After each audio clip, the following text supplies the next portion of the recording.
I'm going to show you step by step how to sell your shoes on eBay.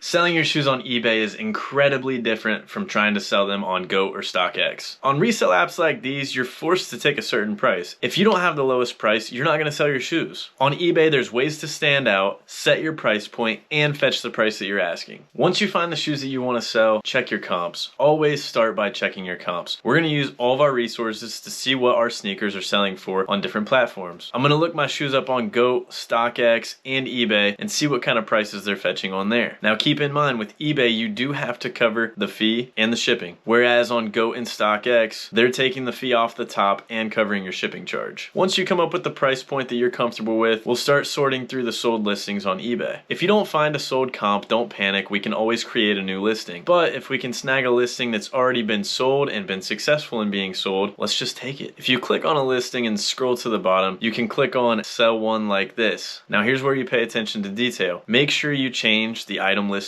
description, size, color, everything to match your specific shoe. You don't want to miss these details because then you're going to have to face refunds and returns, and we do not want that. Once you get your title how you want it to be and change your description, make sure you add in something of your own. You know, like in hand, ships immediately, 100% dead stock and authentic. Things like that to reassure the buyer that they're buying a 100% legit shoe and that they're going to get them in a timely manner. I always select require immediate payment. That way, as soon as my listing sells, I'm ready to package them and ship them. I never allow international shipping. It's way too expensive. It's really hard to estimate what your shipping costs are going to be internationally, so I always stay domestic. Handling time, set that where you want. If you only go to the post office every so often, give yourself a few days to drop it off. Here's where you can really set yourself apart from the other listings on eBay. Unless you're dealing with used shoes on GOAT, you're really not taking pictures of your shoes anymore. Depending on your seller level, GOAT may require you to take pictures of your shoes and submit them to list them. My seller level is good enough to where I don't have to take pictures of dead stock shoes, but I do have to take pictures of used shoes. So unless I'm selling pre-owned shoes, I can't use photos to differentiate myself from other sellers. That's something kind of time consuming with eBay, but it can help you sell more shoes and fetch a higher price. When you're taking pictures, make sure you have good lighting. You want the best photo quality possible. Make sure you set your scale on your camera if you're taking pictures on your phone to 1:1. Just trust me on this. I learned from the best and I would never steer you in the wrong direction. Always scale your photos that way. It crops them perfectly whenever you're looking at the icons scrolling through listings or whenever you click on the photos themselves. If you want to get super fancy, you can get a photo box. You can use backdrops to take your pictures. It's not super necessary. Just give yourself a decent plain background, great quality, great lighting. That's what matters most. It's not a terrible idea to tag your photos. Sometimes people want references and tags and photos to make sure that you are the one who actually owns the sneakers and they're getting the sneakers that they are seeing in the photos. With my setup that I have at home, I let the sneakers sell themselves. I just take photos with good lighting. I could get super fancy with it and wrap like a box in a backdrop or in a green screen and take photos that way, but it's time consuming. And if you're listing a lot of shoes, you really don't want to fool with tons and tons of pictures. But if you do have the time and you want to set yourself aside from the rest of the listings, go for it. Take the best pictures possible. They're going to appeal to people as they're scrolling through listings. I normally just do buy it now prices. I don't allow offers. I always turn the offers off. Sometimes it'll turn those offers back on automatically for whatever reason, and you'll start to get offers. You can ignore them, decline them, or haggle with the buyer. Totally up to you. I don't mess with auctions too much. I always have a set price in mind, and that's the price that I'm trying to fetch, so that's where I set my shoes. We checked comps, we created our listing, changed the title, changed the description, set our price point based on shipping and eBay fees, and of course we took some dope flags. So go ahead and hit that list button. Once your kicks sell, it's time to get them packaged, labeled, and shipped. This process is fairly easy. You should have a scale, but most shoes are going to weigh in the 3 to 5 pound range. So if you have to estimate, it's not the end of the world, but I would really recommend having a scale that you can weigh your shoes packaged on before you ship them. Another side note, keep your boxes. If you're buying shoes online, they're always shipped in a box. Keep it. Use them to reship the shoes. Some of these shoes from Nike even have a peel away tab for whenever you unpackage them, and then they have an adhesive tab that you can reship them in. It's to make returns easy for them, but it's also great for resellers because the box is so nice. You don't have to waste any tape on them. Literally just peel the adhesive and stick and you're good to go. Explore your options with shipping. When you weigh your item on the eBay site, scroll through, see what's the cheapest. Priority, UPS, FedEx. Those are probably going to be your 3 options whenever it comes to shipping your shoes. Most of the time I really don't estimate over like 12 bucks to ship a pair of shoes. It doesn't matter where it's going in the United States from where I'm at, it's 9 times out of 10 going to come in around $12 or less. That's why setting our price point is so important, because after eBay takes their estimated 10% on top of your shipping costs, you want to clear more than the lowest price on StockX and Go, otherwise what's the point in selling on eBay? The whole point is to fetch a higher price, right? So don't sell yourself short. After you get your shoes weighed, you've got a box for them, you get your label with your lowest shipping cost, slap it on there and drop it off. It's literally that simple. Then you just wait for your payout to process from eBay. There's multiple different ways that you can get paid on eBay. I'm not going to get into that on this video, but it really is as convenient as plugging in your bank account information and having your money deposited straight into your account. That's the easiest and most efficient way of getting paid, so that's the way I have it set up. Those are all the simple steps that you need to know before you sell shoes on eBay. If you have any questions about selling shoes on eBay, or anything on eBay for that matter, drop a comment below or hit me up on IG. The handle is the same, at @AllABSneakers. After you watch this video, click on the channel and look at the sub count. We are getting close to 500. I'm super excited to announce the giveaway, so make sure you subscribe, make sure you got your notifications on, and stay tuned for the info on the giveaway. Thank you for watching, and don't forget, this is all about sneakers.